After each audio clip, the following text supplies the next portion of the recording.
امریکی صدر Donald Trump نے ایک مرتبہ پھر ایران سے معاہدے کی خواہش کا اظہار کرتے ہوئے زور دیا ہے کہ ایران دہشت گردی کی سرپرستی بند کرے، معاہدہ کرنا چاہتے ہیں۔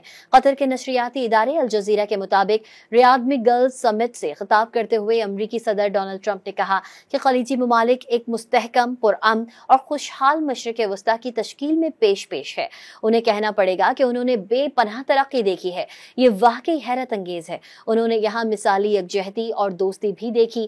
ان کا کہنا تھا کہ اگر محض ایک چھوٹے سے گروہ کی جارحیت کو روک سکیں جو بہت ہی برے کردار ہیں تو مشرق وسطیٰ میں ناقابل یقین مواقع میسر آ سکتے ہیں۔ انہوں نے اپنے پیشرو جو بائیڈن پر الزام عائد کیا کہ انہوں نے ایران اور اس کے حمایتی گروہوں کو طاقتور بنایا جبکہ خلیجی اتحادیوں سے منہ موڑے رکھا۔ ڈونلڈ ٹرمپ نے کہا کہ وہ دن گزر چکے، اس میز پر بیٹھے ہر شخص کو معلوم ہے کہ ان کی وفاداریاں کس کے ساتھ ہیں۔ انہوں نے یہ وعدہ کیا کہ وہ اس جارحیت کا مقابلہ کریں گے جو سب کو خطرے میں ڈال رہی ہے۔ صدر ٹرمپ نے کہا کہ وہ ایران کے ساتھ معاہدہ کرنا چاہتے ہیں لیکن اس کے لیے ضروری ہے کہ ایران دہشت گردی کی سرپرستی بند کرے، اپنی خونی پراکسی جنگیں ختم کرے اور جوہری ہتھیار حاصل کرنے کی کوشش کو مستقل قابل تصدیق طور پر ترک کرے۔ امریکی صدر نے غزہ کی جنگ پر بات کرتے ہوئے کہا کہ وہ اس خطے کی بے شمار لوگوں کے اس امید میں شریک ہیں کہ فلسطینی عوام کا مستقبل محفوظ اور باوقار ہو۔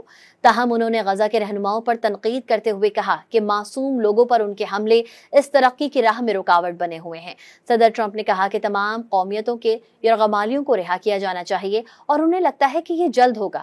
انہوں نے شام کا بھی ذکر کیا جس کے ساتھ واشنگٹن تعلقات کو معمول پر لانے کے امکان کا جائزہ لے رہا ہے، اور لبنان کے بارے میں کہا کہ اب اس کے پاس ایک پرامن مستقبل کی تعمیر کا موقع ہے۔ ڈونلڈ ٹرمپ نے سعودی ولی عہد محمد بن سلمان کا ریاض میں میزبانی پر شکریہ ادا کیا۔ مزید نیوز اپ ڈیٹس اور ڈیجیٹل سٹوریز کے لیے سبسکرائب کریں ڈان نیوز پاکستان۔